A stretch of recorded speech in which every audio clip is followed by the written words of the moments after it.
Os amigos que nos receberam muito bem, estamos sendo muito mimados ali na casa do Roberto da Sula. Também muita gente que foi ontem no almoço, estava muito gostoso, o negócio foi muito bom. Os amigos que estamos daqui reconhecendo, 31 anos que nós temos servido. Nós vamos antes mostrar os vídeos de divulgação, aqueles vídeos, vamos tentar aqui. Cheguei um pouquinho mais tarde aqui, o combinado está mais enroscado um pouco. 31 anos, é porque eu comecei muito novinho ali, né, pastor? Não faz? Deus tem nos abençoado muito. Através daquele ministério, famílias têm sido alcançadas. E a Palavra da Vida, eu queria falar um pouco antes da Palavra da Vida. A Palavra da Vida é uma organização evangélica que ela visa alcançar a mocidade com o Evangelho de Cristo. A Palavra da Vida, ela já atua no Brasil há mais de 65 anos. E ela atua em várias áreas de apoio à igreja. A Palavra da Vida não é uma igreja, não quer se tornar uma igreja, e ela serve como um apoio para isso. Hoje eu mostraria os primeiros vídeos que mostrariam o trabalho com os jovens. Nós trabalhamos com jovens, com crianças pequenas, trabalhamos com adolescentes, trabalhamos com a mocidade, trabalhamos com a família, trabalhamos agora com a terceira idade. Então eu brinco que lá a gente trabalha desde o mamando até o quase caducando, né? Então é um amplo ministério. No nosso acampamento, os jovens vão para lá e são desafiados a viver uma vida que agrade a Deus. Eles são desafiados como aqui, mas como eles estão de férias, parece que tudo que eles ouvem lá é novo. O pastor nunca falou isso, né? É que nem quando os nossos filhos vão para a escola. Você vive falando uma coisa e quando ele vai passear em algum lugar, ele volta, pai, aprendi uma coisa. Eu falei, rapaz, eu falei isso para você toda a vida e você agora que aprendeu. E isso acontece com a gente também, porque as crianças ali, os jovens ali, num novo momento, eles se sentem desafiados, se sentem tocados por causa do ambiente, por causa principalmente da palavra de Deus. E nós temos também uma escola, um seminário bíblico, onde jovens são treinados, são preparados para o ministério. Então famílias vão para lá e vão se preparar, porque Deus os desafiou. Jovens formados também vão para ali, para poder se formar, para poder estudar e trabalhar ou como missionários ou como pastores. Nós temos casais novos, então é uma faixa etária que o nosso seminário atende. Também nós temos o CLD, que é o curso de liderança e discipulado. É um curso voltado mais para adolescentes e jovens que estão saindo do ensino médio. Então são jovens que estão com pouca idade ainda, e com 17 anos, eles têm que decidir o que eles vão ser da vida. Tem uma experiência larga, né? Eles sabem tudo da vida, e nesse momento tão tranquilo, eles decidem o que eles vão ser para o resto da vida. Então, nesse momento, eles são desafiados também a olhar para o futuro deles e imaginar o que Deus tem para eles. Eles vão lá e passam um ano conosco. Então, nós temos vários grupos de pessoas que a gente atinge ali. E, através da palavra de Deus, nós desafiamos essas pessoas a tomarem decisões. Decisões ou de consagração ao ministério, ou de consagração das suas vidas. E hoje pela manhã eu quero meditar com vocês sobre as decisões que fazem parte das nossas vidas. A todo momento nós temos que decidir. A todo momento nós temos que fazer pequenas decisões, as decisões corriqueiras, que roupa que eu vou vir, como que eu vou me vestir, que carro que eu vou pegar, onde eu vou, são decisões que não nos afetam. Também nós temos decisões grandes, que podem até comprometer nossa vida. Com quem que eu vou casar, o que eu vou estudar, o que eu vou ser quando crescer. E no livro de Josué, nos 2 últimos capítulos, nós temos um momento na vida do povo de Israel, que como famílias, eles tiveram que tomar uma decisão. Então eu queria que você mantivesse sua Bíblia aberta no capítulo 24. O contexto contexto desses 2 capítulos, era um momento de transição. Josué, ele já estava velho, ele já tinha mais do que 100 anos. Ele já tinha liderado o povo na entrada, na conquista da terra prometida. Ele já tinha estabelecido o povo na terra prometida, já tinha dividido as terras. E ele, como um bom líder, ele queria terminar bem. Porque não importa como você começa, importa como você termina bem. Vou correr uma corrida, você corre, os primeiros 100 metros você está na frente de todo mundo. É que nem ir para uma São Silvestre. Os primeiros 100 metros você está na frente do queniano. Os outros 42 quilômetros, você está para trás, não tem jeito. Então, importa como você começou? Não, importa como você vai terminar. E Josué, como um bom líder, ele quer que o povo que ele liderou também termine bem. E como ele faz isso? Ele faz, no capítulo 23, ele vai exortar esse povo a observar a lei do Senhor. E ali você vai, lendo o capítulo 23, você vai obedecer a palavra de Deus, o preceito de Deus, e ele vai convocar os líderes a fazer isso, a orientar, a exortar o povo a observar a lei de Deus. E no capítulo 24, ele desafia o povo a renovar uma aliança com o Senhor. 24:1, a gente pode ler, ele faz uma convocação geral. Então Josué reuniu todas as tribos de Israel em Siquém, convocou as autoridades, os líderes, os juízes, os oficiais de Israel, e eles compareceram diante de Deus. Então, estava toda a nata, todo o povo estava ali, os anciões, os chefes, os juízes, os oficiais, todo o povo, todas as famílias estavam ali, como vocês estão hoje. As famílias estavam sentadas juntas e ouvindo aquele grande líder falar.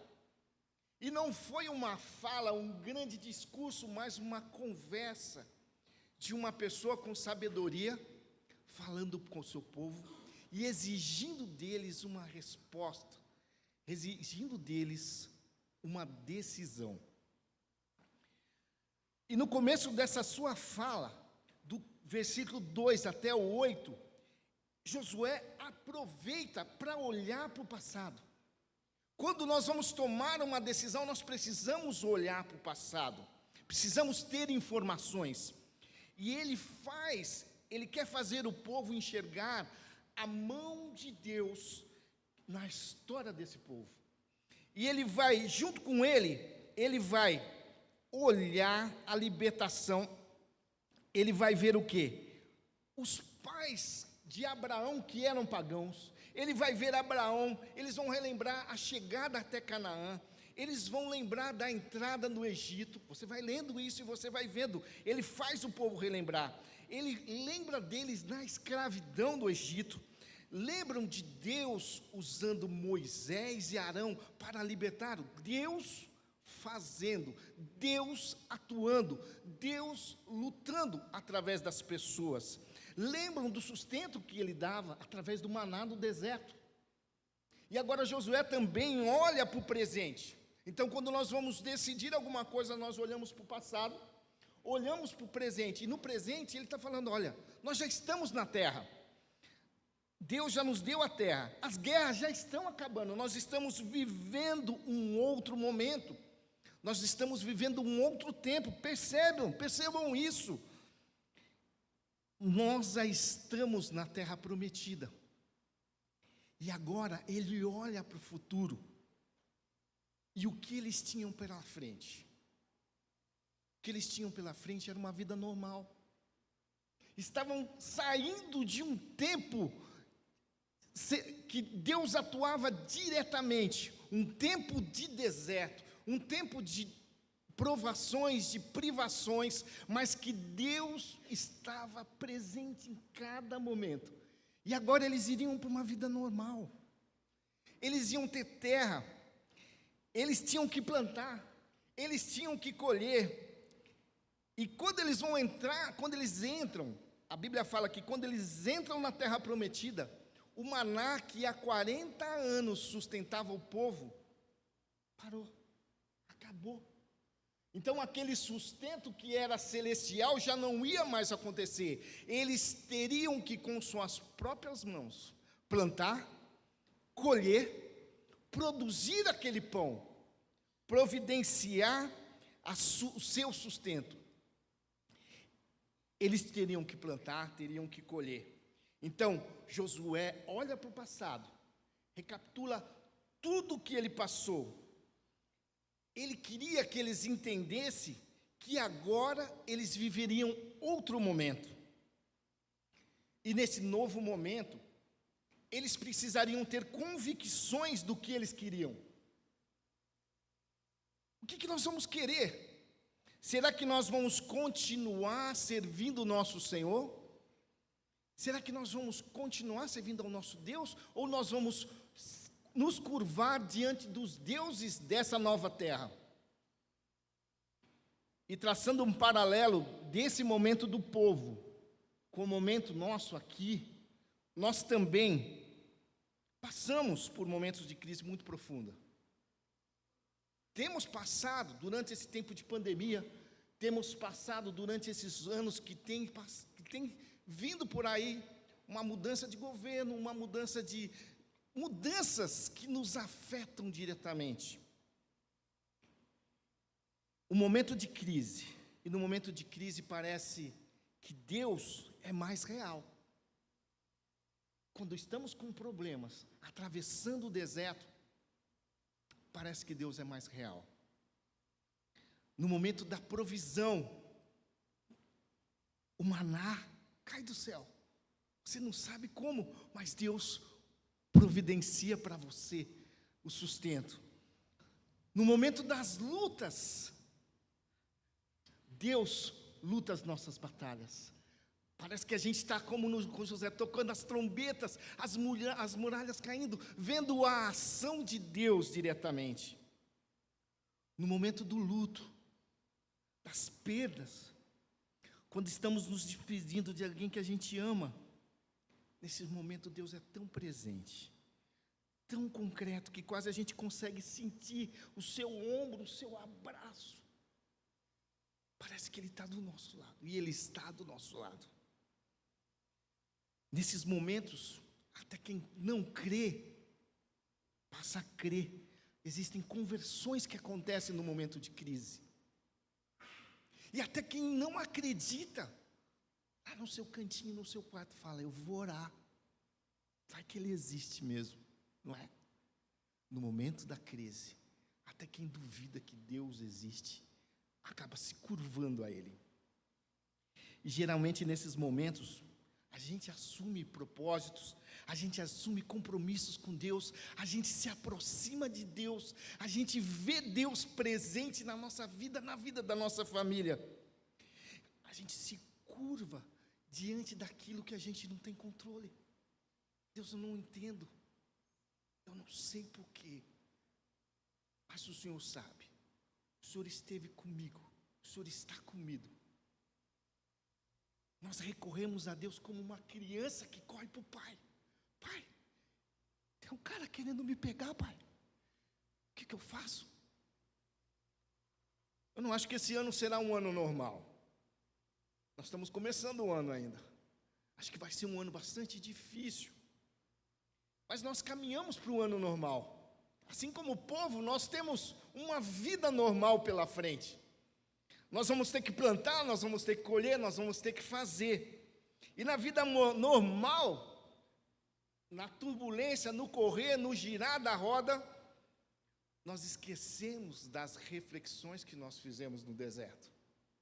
Nós esquecemos dos propósitos, das alianças que nós fizemos com Deus. Pois afinal, sou eu que estou plantando, sou eu que estou colhendo, sou eu que estou fazendo, é a minha força. Então eu me esqueço de Deus na vida normal. Vamos deixando Deus como um recurso, um lugar que eu posso correr quando eu estou com problema. Está chovendo, corro para lá. Então nós acabamos tirando Deus do do centro das nossas vidas. E olhando para a história desse povo, nós sabemos, isso está registrado em Juízes, nós sabemos que esse povo entra na terra prometida, e ali ele começa a ter terra, começa a plantar, começa a construir casa, começa a produzir o seu sustento. E esse período pós-Josué, depois do capítulo 24, está registrado em Juízes, é o período de maior apostasia da Bíblia. Quando o povo abandona Deus, esquece Deus. Depois que viu tudo isso, na vida normal, ele se esquece. Na vida normal, tudo muda. Deus se torna um lugar onde eu posso me refugiar quando está chovendo. Ele deixa de ter um lugar de centralidade. Ele deixa de ser a minha prioridade. Então é nesse momento que Josué reúne a sua comunidade e diz: nós tivemos um monte de experiência, nós vimos Deus agindo, nós vimos Deus cuidando, nós vimos Deus trabalhando. Agora, nós aqui também vimos Deus trabalhando. Vimos pessoas perdendo emprego, mas todo mundo se mobilizando, todo mundo agindo. Tivemos luta, mas Deus esteve conosco. Então, Josué, ele está tendo essa conversa com o seu povo. Ele olha para trás, conta as bênçãos, olha para o presente e olha também a ação de Deus. E nesse momento Josué para e diz, você pode olhar no versículo 14 e 15, eu vou ler aí, 14 e 15 do capítulo 24. É uma pausa, agora, depois de tudo isso que nós conversamos, temam o Senhor e sirvam-no com integridade e fidelidade. Joguem fora os deuses que os seus antepassados adoraram, além dos Eufrates, no Egito, e sirvam ao Senhor. Viu?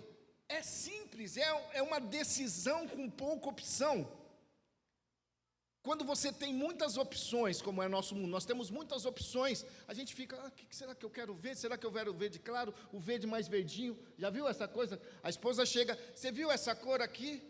Que cor? Verde? Não é verde. Esse aqui é verde, berilo, não sei o quê, não sei. Né? Então, quando a gente tem muita opção, a gente se perde na decisão. Mas Josué está dando uma opção simples. Lancem fora os deuses do Egito, do Eufrates e do Egito, e sirvam ao Deus. Não tinha opção. Era um ou outro. E aí ele continua. Se, porém, não lhes agrada servir ao Senhor, escolham hoje a quem irão servir. Aos deuses dos seus antepassados serviram além dos Eufrates, ou aos deuses do Amorreu, em cuja terra vocês estão vivendo. Eles tinham opção de escolher entre os dois deuses que foram derrotados. Eles podiam servir a Deus, ou servir esse Deus que já foi, esses deuses derrotados. Mas ele fala, mas eu e a minha casa, eu e a minha família, nós serviremos ao Senhor. Então, quando ele ele é duro com o povo, ele conta a história, ele traz eles para pensar, olha, vocês têm essa opção, ou esse, ou esse. Escolham que vocês vão servir, porque eu e a minha casa vamos servir ao Senhor. E o povo logo de pronto respondem, nós vamos servir ao Senhor. É uma resposta automática. Josué questiona quando você vai lendo. Parece os nossos filhos, sabe os nossos filhos? Eu tenho, agora já são mais jovens, mas quando eram mais meninos, né? Agora eles já são obedientes. Mas quando eles eram menores e você tinha uma tarefa difícil para dar, e ele estava lá no videogame, você falava, você faz isso. Assim, pai. Opa, peraí. Eu conheço meu filho. Eu sei que ele não é tão obediente. Eu conheço a tarefa que eu estou dando. É uma tarefa difícil. Ele já respondeu prontamente. Ou ele não entendeu, Ou ele não ouviu nada. Josué faz isso, porque Josué conhecia o povo que ele estava liderando. E Josué conhecia o Deus que ele estava servindo e a quem ele estava convidando o povo para servir. Um Deus zeloso, um Deus que não ia perdoá-los se eles o abandonassem. Opa, vocês estão entendendo o que eu estou falando? E nesses próximos versículos, do 16 ao 22, ele vai trabalhar com perguntas e respostas. Vocês estão sabendo o que vocês estão falando? Se vocês desobedecerem, vocês não vão conseguir. Ele fala assim com o povo: vocês não vão conseguir servir a Deus. E não era uma dificuldade intransponível, porque senão ele não faria o desafio, mas era uma dificuldade por conhecer o seu coração, por conhecer a tendência do povo à desobediência. E ele questiona, e o povo, mais uma vez, ele responde positivamente, e o povo reafirma que sim. Depois a gente sabe o que aconteceu, o que está registrado lá em Juízo. O povo se afasta de Deus, até o cativeiro babilônico. Mas voltando, depois que o povo reafirma a sua vontade em servir a Deus, Josué quer mais atitudes concretas do povo. E no 23 e 24, ele fala como eles têm que fazer isso. Agora, pois, então, o que vocês vão fazer? Joguem fora os deuses estranhos que há no meio de vocês. E ele não está falando dos deuses do passado, está falando do seu. Muda. Incline o coração ao Senhor, Deus de Israel. Mudem. E o povo disse a Josué: ao Senhor nosso Deus serviremos e obedeceremos a sua voz. Estamos num momento de transição. Olhamos para trás, vemos como Deus agiu na nossa vida. Olhamos para o presente, vemos Deus agindo nas conquistas. Olhando para frente, nós vemos a vida normal. E neste momento de transição, o povo é desafiado novamente. Eu e a minha casa serviremos ao Senhor. E esse é o desafio desta manhã. O desafio que nós temos é nos imaginar nessa reunião. Nos imaginar naquela colina, ouvindo Josué. Olhando para a nossa história, vendo Deus atuar. Olhando as dificuldades que nós passamos, quando Ele nos libertou, quando Ele nos tirou do deserto. Estamos indo para uma situação normal agora. Eu não sei o que vocês vão fazer, mas eu e minha casa nós vamos servir ao Senhor. E o povo todo respondeu: nós serviremos ao Senhor. E nessa fala de Josué, eu gostaria de destacar algumas coisas. Escolham a quem vão servir. Deixem os deuses do passado. Ninguém pode servir dois senhores. Mateus 6, 24. Você vai agradar um e desagradar o outro. Nós temos que decidir quem nós vamos servir. Quem nós vamos servir individualmente, quem nós vamos servir como família. E ele também fala: joguem fora os deuses do Egito e os deuses das terras que vocês estão hoje. Ele não fala dos deuses do deserto, porque no deserto só Deus é Deus. No momento da dificuldade, só Deus é Deus. E na vida normal, é mais fácil adorar outros deuses. E quando eu falo isso, eu falo de coisas, pessoas que são colocadas no lugar de Deus. Qual o lugar de Deus na vida da gente? Qual o lugar que Ele deve ocupar? O primeiro lugar. Ele deve estar acima de todas as coisas. Quando Ele fala de jogar fora os outros deuses, Ele está falando do Deus do consumismo que tem nos assolado. Ele está falando dos deuses dos nossos sonhos. É muito fácil colocar os nossos sonhos no lugar de Deus. É muito fácil colocar pessoas no lugar de Deus. O marido, uma esposa, os filhos. Eu faço tudo pelo meu filho. E de repente nós estamos amando os nossos filhos acima de todas as coisas. Nós estamos amando as nossas carreiras acima de todas as coisas. Nós estamos amando as nossas coisas acima de todas as coisas. Vivendo a vida normal. Esquecendo do deserto. Esquecendo do tempo que nós sofremos e Deus nos ajudou. Joguem fora os outros deuses. E a última parte que ele fala, inclinem o coração ao Senhor, uma mudança genuína, uma mudança que vai muito além das aparências. Essa inclinar o coração fala de uma intimidade, de um relacionamento, de um andar com Deus.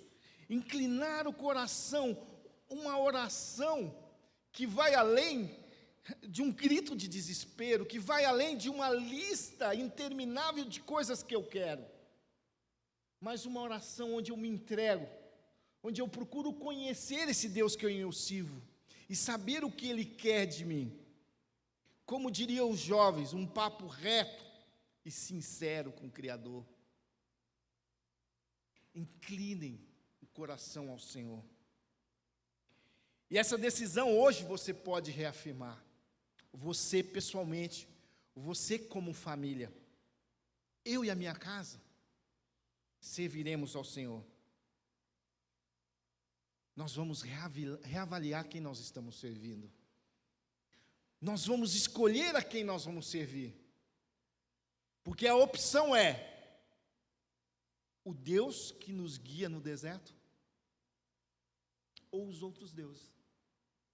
Simples. Saindo daqui, nós podemos olhar para o nosso futuro com esperança. Porque Deus já esteve conosco no passado, Deus está conosco no presente, e olhando para o futuro, nós sabemos que nós estaremos com Ele no céu.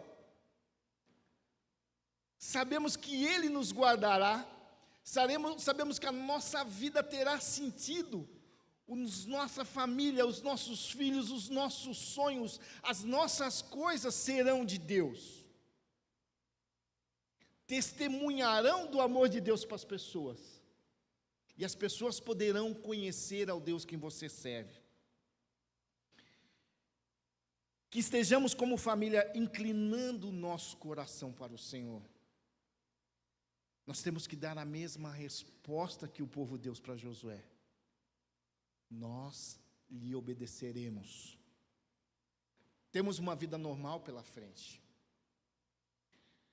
Vai ser sofrido, vai ser difícil, vai ser vitorioso para uns, vai ser mais triste para outros.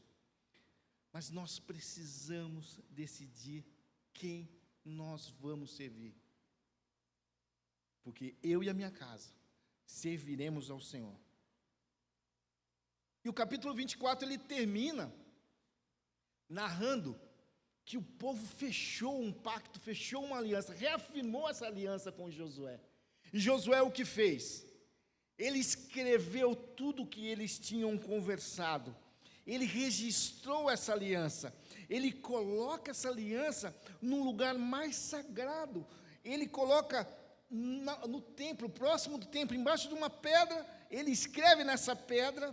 Para quê? Para que as pessoas se lembrem. Para que as pessoas passando por ali se lembrem daquele compromisso. E nessa manhã nós também podemos reafirmar a nossa aliança. Nós podemos escolher a quem nós vamos servir. Nós podemos jogar fora esses deuses que temos servido e colocar esta aliança no lugar mais sagrado, que é aos pés de Cristo Jesus. Rogando para que Deus, esse Deus que mandou o seu Filho para morrer e ressuscitar e nos salvar, para que esse Deus continue nos consolando, para que esse Deus continue sendo o nosso protetor, para que esse Deus continue sendo o nosso Senhor. Vamos orar? Pai, nós somos imensamente gratos, porque o Senhor na nossa história tem agido de maneiras que nós realmente não entendemos, não conseguimos com a nossa incapacidade de perceber, mas nós sabemos que é a sua mão atuando. Nós sabemos que é o amor do Senhor, é o propósito que o Senhor tem para as nossas vidas, para as nossas famílias. Mesmo mediante dificuldades, mesmo mediante desertos, mesmo diante provações, o Senhor tem sido o nosso consolador, o Senhor tem sido aquele que guerreia por nós, o Senhor tem sido o nosso Senhor. E nós agora queremos, como famílias, declarar que nós e a nossa casa serviremos ao Senhor. Nós queremos olhar para o nosso coração, inclinar o nosso coração ao Senhor, para que a nossa resolução, o nosso coração, molde as nossas atitudes, para que aquilo que nós decidimos realmente seja uma decisão de coração, uma decisão consciente de servir ao Senhor. Esteja conosco, nos abençoando. Cuida dessa igreja, cuida das famílias dessa igreja. Esteja atuando na vida deles, que eles possam brilhar a sua luz, a luz que vem do Senhor para as outras pessoas daqui da região, para que eles queiram conhecer esse Deus que eles servem, o Deus que está presente no momento de dificuldade, no momento de alegria, estará presente no nosso futuro, em nome de Jesus, amém. Eu não sei se consegue passar aquela... Tem um vídeo, você que está na mídia, olá, tem um vídeo Horizonte, não sei se você consegue, é uma música que eu tinha separado, porque já que eu não canto bem, tinha separado uma música, não sei, vamos ver se vamos conseguir.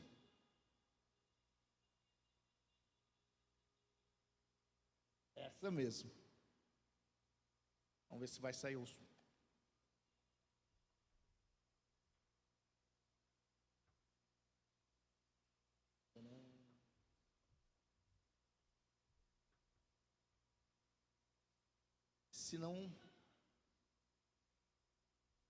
Senão não tem problema, a gente chegou um pouquinho, vamos ver.